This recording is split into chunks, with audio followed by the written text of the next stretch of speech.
Ano nga ba ang work-life balance? Paano nga ba ma-achieve? Ang work-life balance, kailangan nating mag-set ng boundaries between work, family time, at personal time. Like me time, kaso may gustong sumama, kaya naging family time. Kaya madalas nyo nakikita sa mga vlog, vacation, gala dito, gala doon, pero bago ang lahat, ito ang sinasabi nilang quick escape the ordinary, finding joy and freedom. Wait, explain ko lang. Ani, hindi ko kilala yan si Joy. Ha? Baka magduda ka? Sabi kasi hanapin si Joy, pero ang alam ko, freedom. Tara, dito tayo sa low budget cost. Yun bang kaunting gastos pero unforgettable memories? Katin natin ang Smiling Hill Farm kasi naman ang sarap balik-balikan ang ice cream nila dito. 2 thumbs up ka agad si Frim kapag ice cream ang pag-uusapan.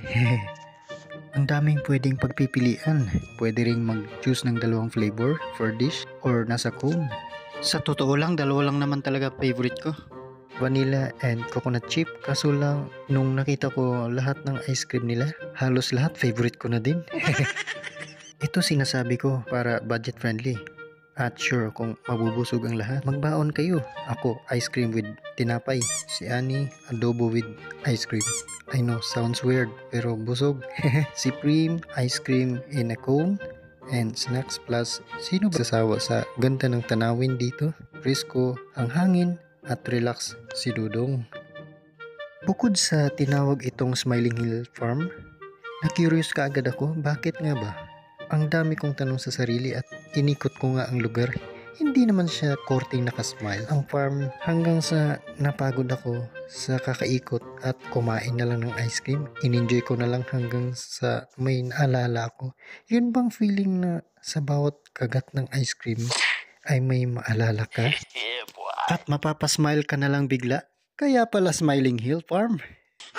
Si Joy kasi. Uy, kapag di ako nakauwi ng bahay, alam nyo na guys, linawin ko lang ani, content lang to, baka kasi ma-vlog gone wrong. Prim, andito rin lang naman tayo sa farm. May tanong ako. What kind of animal never get things wrong? I don't know. What kind of animal? It's a chicken. Oh, what do you call a dog with a fever? I don't know. A hot dog. Okay, Prim, I have another one. What do cows go for entertainment? What is it? To the movies. Yeah. I thought it would be moves. What kind of snake would you find on a car? Sirit. I don't know. A windshield viper. Wow. Okay po, I have another joke. Where do famous dragons go after they retire? Where? The Hall of Flame. Wow. That's amazing. Okay, I have mine, okay? Why are monkeys terrible storyteller? Why? Because they only have one tail. Okay, I have another one. Where do hamsters come from? Where? Amsterdam. Oh, very good. Okay, Prim, I have a question. How do bees get to school? How? By school bus. I have another joke. What fish only swims at night?